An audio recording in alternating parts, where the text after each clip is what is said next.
Law of cosines. I actually like law of cosines better because there's no ambiguous case. It's pretty straightforward. So we use law of cosines when we are given all three sides or we're given two sides and the angle between the sides. So the first two problems are solve the triangle. One of them, they've given us all three sides, and one of them they've given us two sides and an angle. I'm going to solve the one with all three sides. If you're having problems with this, just let me know and I'll do it separately. But I hate to just keep going over and over it. So this one, we have all three sides. So just pick which angle you want to solve for first. I went in order. Started with A. So if I'm trying to solve for the angle A, I'm going to pick the version of the law of cosines that has the little a squared on the left side. So I pick a squared equals b squared plus c squared minus 2bc cosine of A. I plug in all of my values for all my sides and I combine like terms, divide by what's in front of cosine.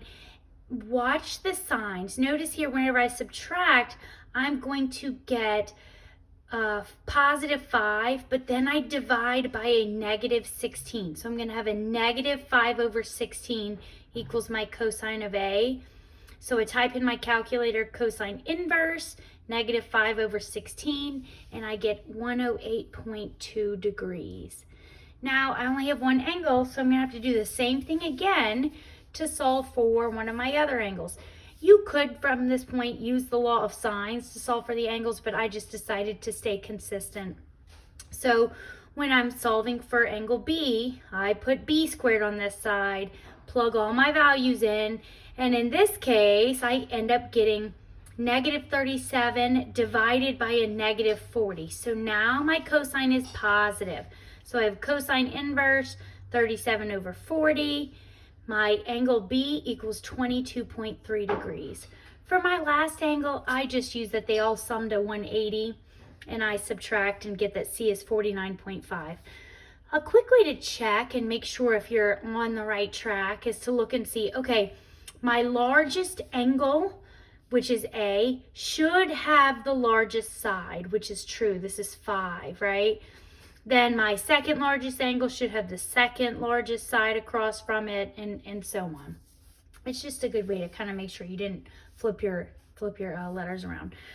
Okay, I'm going to skip this one. I'm going to move on to the golf one. They love this problem for some reason. So a golfer hits an errant tee shot that lands in the rough. Basically, they want you to find how far the ball is from the green right here. They give you all the distances. They give you the angle between. So I just set it up. I pretended like this was C squared and this was angle C. You don't even have to use letters if you don't. If you get that you're solving for the side C squared, the distance squared on this side. So I plug all of my values in and I get that C equals 122.8 yards.